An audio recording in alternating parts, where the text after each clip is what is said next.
Magandang araw po sa inyong lahat. Ngayon, mainit ang panahon, pero malamig naman ang hangin. Kaya maganda pa rin. Matagal-tagal kami hindi nakagawa ng video para dito sa aming YouTube channel dahil busy yung aming mga nakaraang linggo dahil sa araw ng mga kababaihan na mayroong mga contested activities. So, kailangan din kasi nating makisama. At ngayon lamang kami nakabalik dito sa bukid, kaya ang aming mga gawain talagang nagparade kung baga. Marami kami mga pantanim na hindi pa namin na itatanim at aming gusto namin samantalahin ang panahon ngayon na umiinit-init. Iwan ko ba sa panahon ngayon kung meron pa bang summer dito sa lugar namin kasi buwan na ng Abril ngayon. Baka magsimula na naman ang magulan-ulan na wala pa kami summer. Isa ito sa paborito kong isda, kaso hindi na siya sariwa doon sa palengke kasi malayo din yung kanilang pinag-aangkatan. So, ang bibili mo talagang sariwa lamang doon ay tilapia at bangus. Pero, ang mga ganitong klaseng isda, frozen siya. Tapos, ibabiyahe pa namin ng mahigit 2 oras sa sasakyan. Tapos, iaakyat pa dito sa bukid ng mga kulang-kulang 2 oras din. Depende sa bilis ng lakad. Kaya nilalagyan namin ng ice para mag-survive siya hanggang sa pag-akyat dito. At syempre nilalagay din namin sa ref. So, ito depende na lamang talaga sa pagluto. Ang mahalaga, hindi pa talaga siya sira. Kasi kung sira, hindi na talaga yun pwedeng lutuin. So, ito maraming luya. May kamatis pa. Maraming seasonings para talagang masarap siya. So, kahit hindi na siya sariwa, masarap pa rin naman.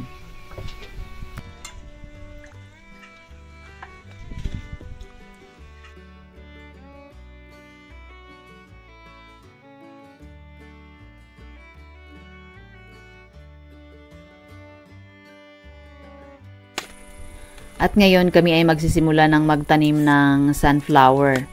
Kaya itong kanyang ginagawa ay pang pang takip para hindi sila mamatay sa sobrang init. So ayun yung aming mga seedlings na pinatubo namin sa aming nakaraang vlog. At ang area na yan ay dati naming ginarden, pero hindi mataba yung tanim namin dyan na mais. Halos hindi sila namunga kasi mabato-bato. Pero ngayon, ulitin namin ulit. Taniman namin ng sunflower, kaya kailangan talaga siyang hukayin para matanggal yung mga bato at marami kasi siyang ugat-ugat. At dito namin naisipan itanim yung sunflower para hindi siya sagabal sa daanan kasi dati tinanim namin siya doon sa baba. So, hindi na kami makakadaan ng maayos kasi giant sunflower yan. Talagang matataas sila. At sana gumana ngayon ang sunflower kasi napakatakaw nito sa init. So, nung nakaraan taon, nung nagtanim kami, pag hindi talaga sila masyadong naarawan, hindi maglalaman yung kanilang buto. So, dito sa taas kasi talagang mainit dyan. At sana yung panahon ay magtuloy-tuloy ang init. Kasi ngayon sa naobserbahan namin, hindi masyadong mainit talaga. No? Mainit ng mga 3 araw, tapos sumunod na araw, ayan na naman yung fog, tapos may konting ambon-ambon. So, maganda siya sa ibang mga pananim. Pero sa sunflower, gusto kasi ng sunflower talaga yung init.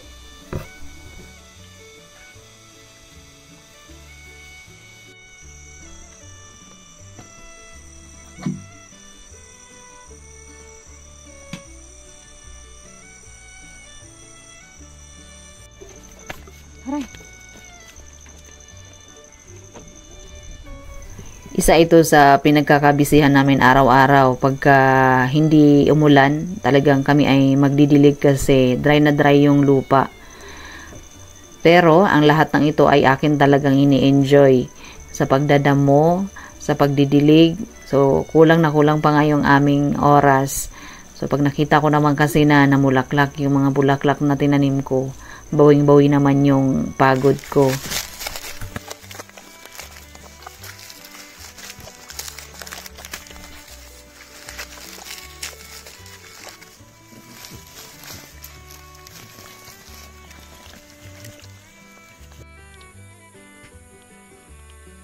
At ako'y nagpagawa na naman ng plot sa bandang ito kasi maganda naman tingnan nung dadaan kami bulaklak sa gilid.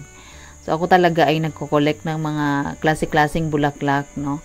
Kaya sa online ako nagtitingin, pero sa trusted brand lang naman talaga ako nag-order. At minsan merong mga tig 60, tig 80. So bago ako mag-order, nagpapaalam muna ako niyan sa asawa ko kasi yung aming laman ng natitira sa aming pera ay pang load na lamang talaga sa isang buwan. So minsan binibiro ako nito na sige, orderin mo pag namulaklak day, yun lamang ulamin natin. Kasi ang mga pinagtatanim ko talaga halos lahat dito sa paligid ay mga bulaklak. So siya naman sa gulay. So sabi ko, wala nga naman puro green na lamang yung ating paligid, kaya dapat may bulaklak talaga.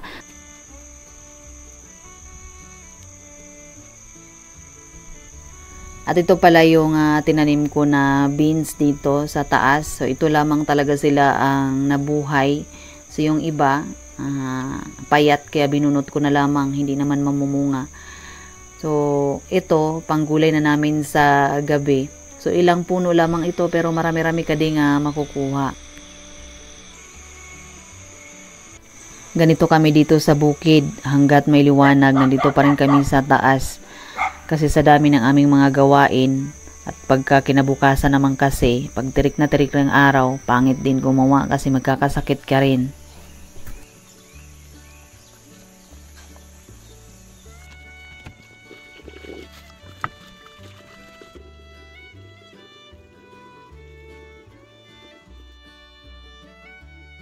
So ngayon, hindi na kami magdidilig tuwing hapon kasi nasisira yung tanim. Sobrang init ng lupa, tapos sa diligan mo pagdating ng hapon. So mas maganda pa rin talaga sa umaga kasi galing sila sa malamig. Kaya okay lang na sa umaga magdilig.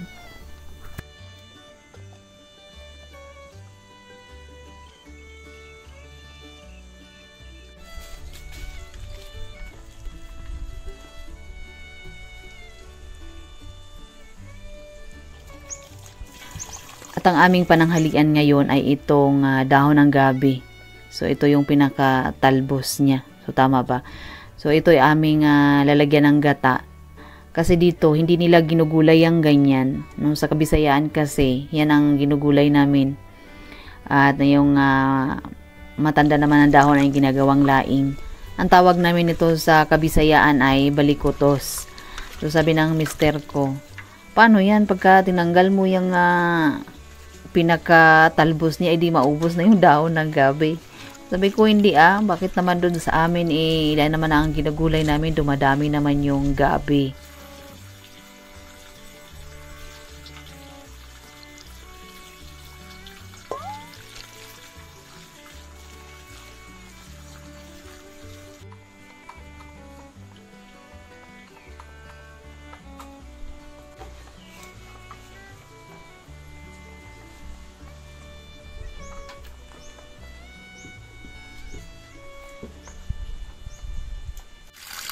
At ang aming problema ngayon sa palayan ay itong mga daga, no? So, susunod naman yun yung mga ibon kapag sumibol na yung kanilang bunga. So, itong mga daga, malaki-laking portion na yung kinakain nila sa aming palay kasi matataba yung aming palay, kaya talagang binabalik-balikan nila. At nung nakaraang taon, ganun din ang problema. Kaya yung iba dito, nung nilalagyan nila ng solar para pag umilaw sa gabi, matatakot yung mga daga. At itong aming mga aso, minsan nakakahuli din sila. Kaso pagka hinabol kasi nila, yung palay naman yung kawawa kasi doon sila maghahabulan sa palayan.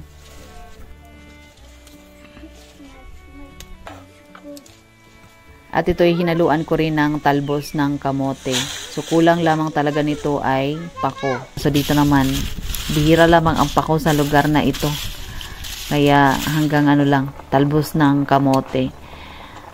So, wala akong ibang nilagay dyan na pampalasa, no? Asin lamang talaga.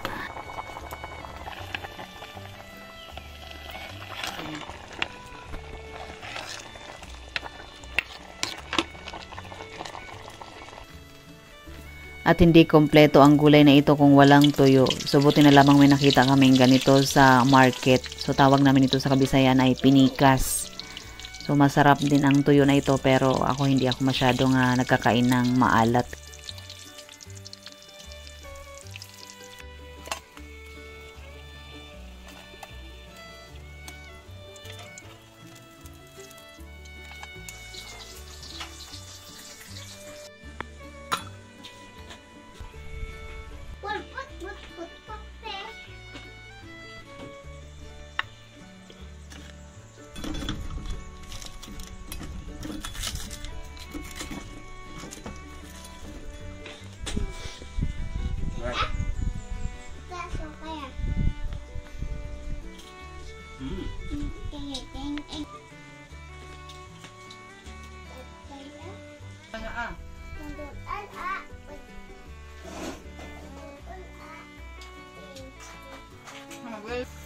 At meron kaming pinabunga na pechay. So ito yung kanyang seedlings na natuyo na.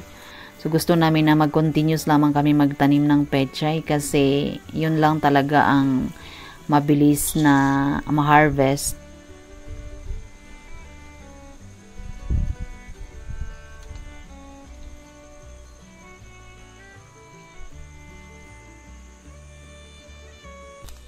At ang itatanim naman namin sa plat na ito ay carrots kasi sa pwesto na ito ay napakainit, walang harang. So magugustuhan ito ng carrots at sana nga maglaman sila. At kailangan din ito nga harangan, lagyan ng bahay-bahayan, lagyan ng kulambo. Kasi itong aming mga aso, lalo na itong mga tuta ay sumusuot sila. Kapag pumasok sila dyan ay wala na. At ito naman ay pagtataniman ko ng bulaklak. Ang kagandahan kasi sa ganito ay pwede mong ilipat-lipat kung saan mong view gustong lagyan ng bulaklak, yung mga gilid-gilid ng gulay. Kung nakita nyo, nag-fog na naman at umambon na naman. So, iniisip namin yung aming mga tanim na gustong-gusto ng init. So, meron kaming pipino, pakwan. So, kung ang panahon ay hindi mag-straight ng init, so hindi talaga sila mamumunga ng maayos, lalo na itong pipino din.